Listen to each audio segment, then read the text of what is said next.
MP মন্ত্রীরা আজকে আসন গ্রহণ করে, প্রতিবাদ করেও সেদিন আমরা সে আসন গ্রহণ করি। এর মধ্যেই জাতীয় সংসদ চলছে। বিডিআরের মতো একটা মর্মস্পর্শী ঘটনা আপনারা দেখেছেন সেদিন কিভাবে বাংলাদেশের জাতীয় বীর, বাংলাদেশে যারা অখণ্ডতা রক্ষা করে, বাংলাদেশের ৫৫ জন সামরিক কর্মকর্তাকে নৃশংসভাবে বিডিআর ষড়যন্ত্র করে বিডিআর হত্যা করেছেন, একটা সর্বদলীয় সংসদীয় কমিটি গঠন করেন এবং এই বিষয়ে জাতীয় সংসদে বিশদভাবে আলোচনা করেন। সেদিন দুঃখজনক হলো সত্য, সেদিন আমাদের নোটিশ, সেদিন তারা নিজেই তদন্ত কমিটি করলেন। আমরা আমাদের কথা তাদের এই সংখ্যা করছি -2 ছিল, -1। বেগম খালেদা জিয়া তার পরিবারকে যদি রাজনীতি থেকে বিচ্ছিন্ন করে দেওয়া যায়, বাংলাদেশে জাতীয়তাবাদী শক্তিরা উন্মেষ হবে না, বাংলাদেশে ইসলামী মূল্যবোধের শক্তি আসতে রক্ষা হবে না। তাই সেদিন -2 ছিল না, -1 ছিল। কারণ সেদিন আজকের প্রধানমন্ত্রীকে গ্রেফতার করা হলো চিকিৎসার নামে বিদেশ। সে ফখর মহিউদ্দিনের সরকারে আজকে তাদের সহযোগিতায় ক্ষমতায় এসে বাংলাদেশের আকাশে, আমি মনে করি যে আজকে সেদিন বঙ্গভবনের শপথ অনুষ্ঠানে, ফখর মহিউদ্দিনের শপথ অনুষ্ঠানে সেদিন উপস্থিত হয়ে আজকে প্রমাণিত করেছেন আজকে আওয়ামী লীগ যে তারাই এই 111-এর শ্রেষ্ঠ হোতা। প্রিয় সাংবাদিক বন্ধুগণ, আপনারা জানেন বেগম খালেদা জিয়া তার 30 বছরের বাড়ি বিনা নোটিশে এক কাপড়ে বাড়ি থেকে বের করে দিয়েছে। সেদিন কোর্টে বিচারাধীন, তার দিকে নজর দিলেন না সরকার। সেদিন বেগম খালেদা জিয়ার সংবাদ সম্মেলন নিশ্চয়ই আপনারা নির্ভীক সাংবাদিক দল দেখতে পেরেছেন। সেদিন উনি চোখের পানি ফেলে বলেছেন, যেদিন আমি স্বাধীনতার ঘোষক, একজন বীর মুক্তিযোদ্ধা, আমি স্ত্রী, আমি বাংলাদেশের 3 বারের প্রধানমন্ত্রী, আমাকে কিভাবে এক কাপড়ে ঘর থেকে বের করে দিয়েছে তার আপনারা দেখেছেন। আমাদের প্রিয় নেতা তারেক রহমান, যিনি বাংলাদেশের ইউনিয়ন পরিষদের প্রতিনিধি সম্মেলন করে সারা বাংলাদেশের 15 কোটি মানুষের কাছে একজন প্রিয় নেতৃত্বের অধিকারী হয়েছিলেন, সেই প্রিয় নেতা তারেক রহমান আজ মামলায় জর্জরিত। আপনি জানেন তার কনিষ্ঠ সন্তান তারেক রহমান, আরাফাত রহমান কোকো কোনো রাজনীতি করে আজকে সাজা দেওয়া হয়েছে। আজকে তাই যা গ্রহণ করছেন আমরা তার তীব্র নিন্দা জানাচ্ছি এবং এর প্রতিবাদ করেই যাচ্ছি। প্রিয় সাংবাদিক বলুন, আপনারা জানেন দ্রব্যমূল্য আইন সীমান্তে মানুষ মেরে কাঁটাতারে ঝুলিয়ে রাখে, স্বরাষ্ট্রমন্ত্রী প্রতিবাদ করার সাহস পায়। প্রতিদিন আমাদের জমিতে আমাদের কৃষক চাষ করেন, গুলিতে পান হারায়, প্রতিবাদ করতে পারে না। বাংলাদেশ সরকার কেন নীরব?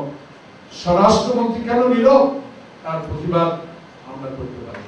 তাই আজকে গণতন্ত্রের স্বার্থে আমরা বলেছি সংসদে আমরা যাব, সংসদে আমাদের কথা বলার সুযোগ দেন। আমরা সংসদে গিয়ে এই পর্যন্ত 6 থেকে অধিক নোটিশ জমা দিয়েছি বাংলাদেশের আইন শৃঙ্খলা নিয়ে, বিডিআরের ঘটনা নিয়ে, টিপাইয়ের মতো একটা মরণস্পর্শী বাদ, ফারাক্কার মতো আবার শুরু করেছে হিন্দুস্তান বা ভারতবর্ষ। সেদিন বাদ যদি নির্মাণ হয়, টিপাই বাংলাদেশের কুমিল্লা, চট্টগ্রাম, নোয়াখালী, ফেনী, লক্ষ্মীপুর একটা অঞ্চল আবার রাজশাহীর মতো অনুভূতি পরিণত। সেদিন আমরা চিৎকার দিয়ে সংসদে দাঁড়িয়ে আমার নেত্রী বলেছে যে আমরা এটা প্রতিবাদ করি, একটা সংসদীয় কমিটি করে পাঠান। কিন্তু সেদিন আমরা বলেছি সংসদীয় কমিটির পরিবর্তে এক্সপার্ট দিয়ে বাংলাদেশের দ্রব্যমূল্য, বাংলাদেশের রায়গঞ্জ, আমার সহকর্মী 1 বছর পার হল, সৌদি আলম কোথায়, আমরা আজ এখানে। আজকে তারা বলে যে সৌদি আলমকে কোন মুহূর্তে ডক্টর মোশাররফ হোসেন, ব্যারিস্টার মনিরুল আহমদ কোন মুহূর্তে বাসা থেকে বেরোন, বাংলাদেশের গোয়েন্দারা যদি সেই খবর রাখতে পারেন, তাহলে সৌদি আলমের মতো লোককে বিএনপি লুকিয়ে রেখেছে, তারা কেন বের করতে পারে না? তারই ব্যর্থতা আমি মনে করি এই গোয়েন্দা। প্রিয় সাংবাদিক বন্ধু, তাই আজকে আমরা মনে করি আমাদের শুরু করেছি। ইতিমধ্যে একটি বিষয় আমি আপনাদের উল্লেখ করতে চাই, এত কিছুর পরেও মামলা, হামলা, নির্যাতন চলছে, বন্ধ না। 11 জানুয়ারি আওয়ামী লীগের বিরুদ্ধে যত মামলা হলো সব মামলা তারা প্রত্যাহার করে নিল। আর আমাদের নেত্রী, আমাদের নেতা তারেক রহমান, আমাদের যারা আমরা 2 বছর জেলে ছিলাম, তাদের একটি মামলা প্রত্যাহার করে নেওয়া হলো।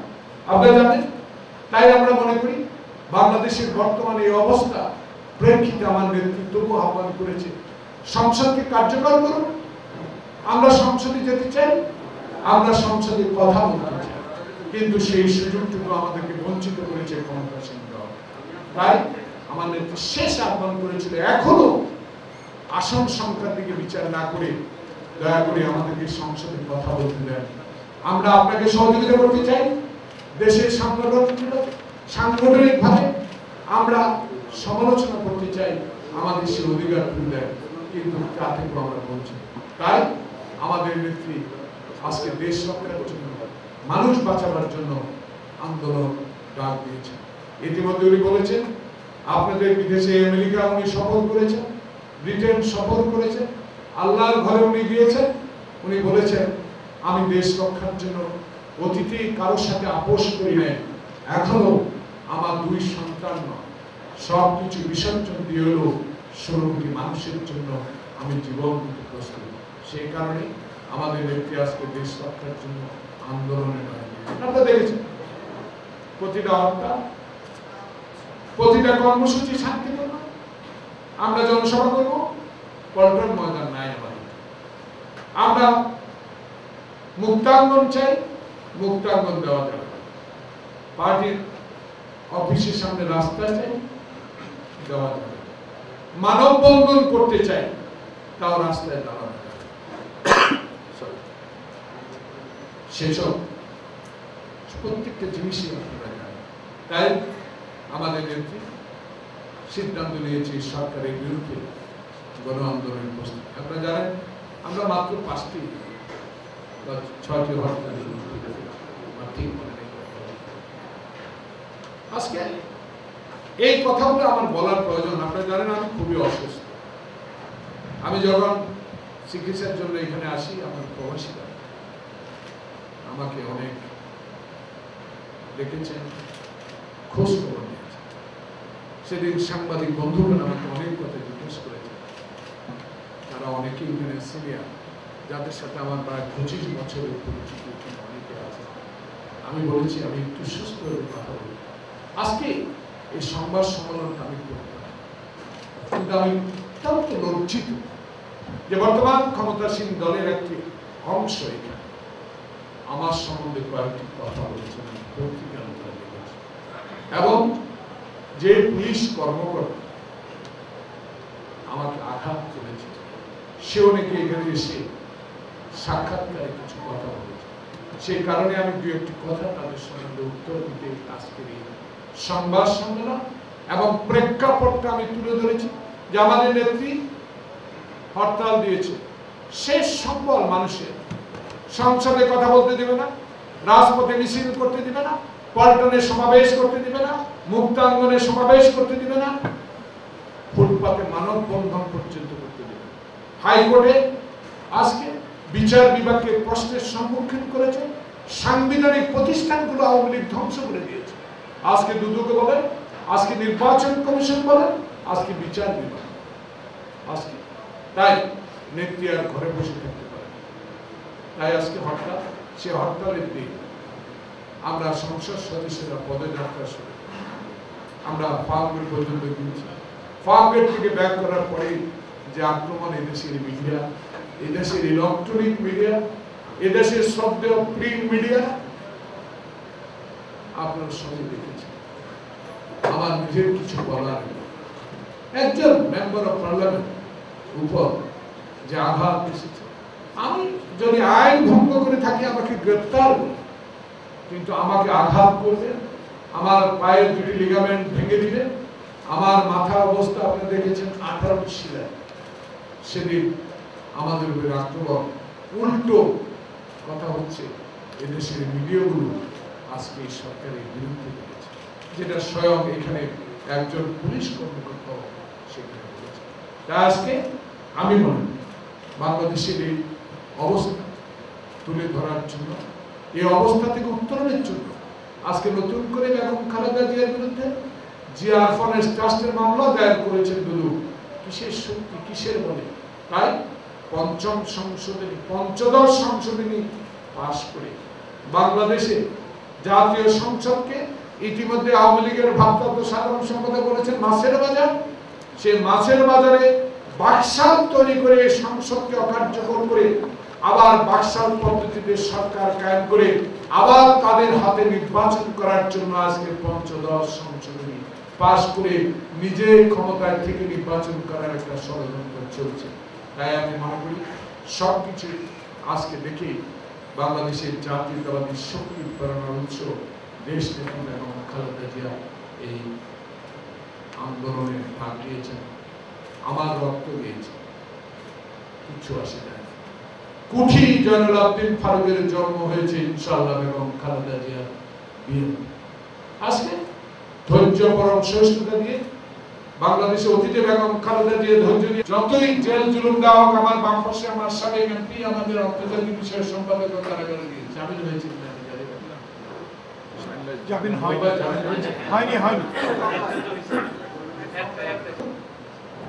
তুখোড় ছাত্র নেত্রী আজকে গ্রেফতার।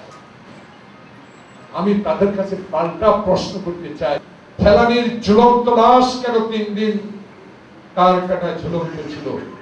কেন ডিসেম্বরের নির্বাচনে প্রতিবেশী একটি দেশের ষড়যন্ত্রে আজকে ক্ষমতা? যতই কারাগারে যতই নির্যাতন আসুক, ইনশাআল্লাহ আমরা সফল হব। প্রিয় সাংবাদিক বন্ধুগণ, আপনারা জানেন যে আমাকে নিয়ে 2-4টি কথা এখানে আমাদের আওয়ামী লীগ বন্ধুরা বলেছে। আমি কাউকে অশ্রদ্ধা করে কথা বলতে শিখি। আমাকে ডাকাত বলা হয়েছে। আমি তো 1971 থেকে 75 পর্যন্ত ব্যাংক ডাকাতি করি, তার প্রমাণ আমার কাছে। আমি 5 বার এমপি হয়েছি, একজন মুক্তিযোদ্ধা।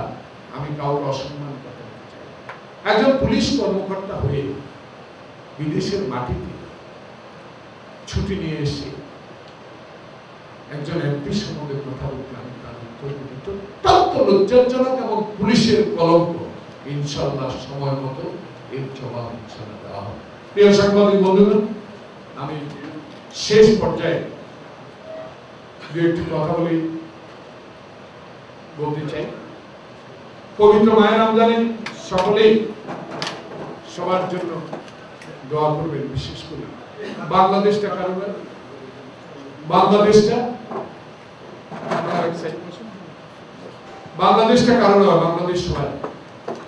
এই বাংলাদেশকে বেঁচে রাখতে হলে সবাই প্রবাসী আমি আহ্বান জানাবো আমার পক্ষে ঐক্যবদ্ধ হবে। দেশ নেত্রী টিকে থাকবে, তারেক রহমান টিকে থাকবে, জিয়া পরিবার টিকে থাকবে, বাংলাদেশের জাতীয়তাবাদী শক্তি টিকে থাকবে, বাংলাদেশের স্বাধীনতা, বাংলাদেশের সার্বভৌমত্ব, অখণ্ডতা ইনশাআল্লাহ টিকে থাকবে। তাই আজকে এই মাহে রমজানে আপনারা সাংবাদিক বন্ধুগণ, আমি ক্ষুদ্র রাজনৈতিক কর্মীর আমন্ত্রণে এখানে এসেছেন। আমি আমার পরিবারের পক্ষ থেকে আন্তরিক ধন্যবাদ জানাই। বিশেষ করে এই নিউ ইয়র্ক শহরে হাসপাতালে আমাকে 10 দিন ভর্তি করা সবচেয়ে বেশি সহযোগিতা যিনি করেছেন আমার ডান পাশে ডক্টর মুজিবুর রহমান। আমি আমার নেত্রী, আমার দল, আমার পরিবার, আমার এই প্রবাসে এই জনাকীর্ণ সংবাদ সম্মেলনের সকলের পক্ষ থেকে আমার পায়ের অবস্থা এখন খুব খারাপ হয়ে যাবে। আগামীকালকেও আমি আবার ডাক্তারের কাছে যাব। ডাক্তার বলেছে আরো 5-3 মাস লাগতে পারে চলাচল। শুধু আপনাদের কাছে দোয়া চাইব এবং আপনাদের ভালোবাসা, আপনাদের স্নেহ, বাংলাদেশে আপনাদের লেখনী দিয়ে বাংলাদেশে গণতন্ত্রের কল্যাণ আসুক, বাংলাদেশের স্বাধীনতা, সার্বভৌমত্ব, অখণ্ডতা রক্ষায় বেগম জিয়ার শক্তি যোগান, এইটুকু আপনাদেরকে আহ্বান জানাবো। আপনারা সবাই কষ্ট করে এখানে জবাব পেয়েছেন, বিশেষ করে আমার ডানে বামে আমার সামনে অনেক সিনিয়র নেতৃবৃন্দ বসতে পারেন না, আমি সরি, বসার জন্য দল না, আপনারা ঐক্যবদ্ধ থাকবেন। সবাইকে আমার ডান, আমার বাম, আমার সামনে আমি দেখেছি, তারাও এখানে এসেছে, আমার পরিবার, আমার দল, আমার নেত্রী, আমার নেতা তারেক রহমানের পক্ষ থেকে সকলকে আবার কি ধরনের অ্যাকশন নেওয়ার আপনি আপনি তো বলছেন যে সময়ের দিন যায় না বা আমাদের দেশে একটা আইনেরও ব্যাপার আছে, তো আপনার কি ধরনের অ্যাকশনের? দাদা আপনাকে ধন্যবাদ এর কথা আমাদের, কিন্তু কিছু আওয়ামীপন্থী পুলিশ বাংলাদেশে পুলিশে ড্রেসের অপমান করছে। আমরা বলেছি যে ইতিমধ্যেই আমাদের এক সহকর্মী এদের বিরুদ্ধে একটি মামলা দায়ের করেছেন, সে মামলা তদন্তাধীন। আমরা এই সরকার যদি বিচার না করে ইনশাআল্লাহ জাতীয়তাবাদী শক্তি সরকার ক্ষমতা আসলে এর বিরুদ্ধে আইনগত ব্যবস্থা গ্রহণ করা হবে। Thank you.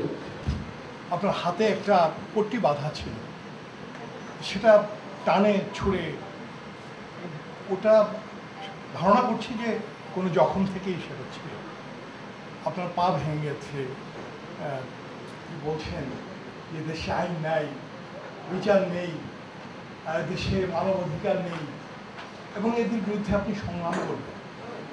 আপনি কি আশঙ্কা করছেন না যে আপনার এই পার্টি?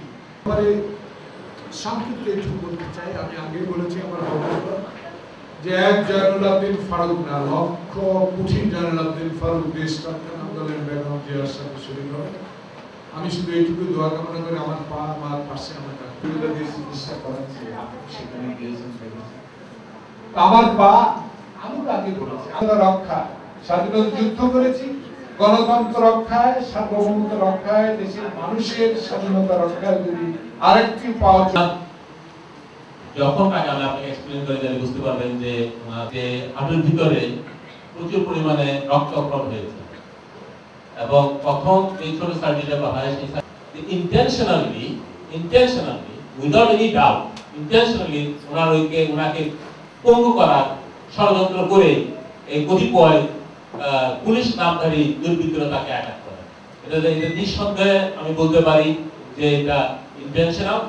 এছাড়া আরো যে যখন আমরা দেখতে পাই ওনার বাম হাঁটুর পত্রিকা প্রকাশ হয়েছে, আমার প্রশ্ন হচ্ছে যে আমরা জানি যেটা স্বতঃসিদ্ধ সত্য, সেটা হচ্ছে যে রাষ্ট্র যখন নির্যাতক হয়ে যায়, শাসক শ্রেণী যখন নির্যাতক হয়ে যায়, তখন এটা পরিষ্কারভাবে বোঝা যায় যে তাদের পতন শুরু হয়েছে। আমরা দেখছি একটার পর একটা নির্যাতন চলছে, শুধুমাত্র বিএনপির বিরুদ্ধে না। যেমন কারো একটা ঘটনা ঘটছে মনে হয় নোয়াখালীতে, একটি কিশোরকে পিটিয়ে মারা হয়েছে আর কি। এই ধরনের একটার পর একটা, যদি বিএনপির কথাই ধরি, যে বিএনপির বিরুদ্ধে একটার পর একটা নির্যাতনমূলক, নিবর্তনমূলক কর্মসূচি সরকার নিয়ে চলেছে। কিন্তু আমরা যেটা প্রত্যাশা করেছিলাম যে বিএনপি ঠিক রুখে দাঁড়াবে এর বিরুদ্ধে, অর্থাৎ যে আমরা প্রথমে বলেছিলাম যে ব্রুট মেজরিটি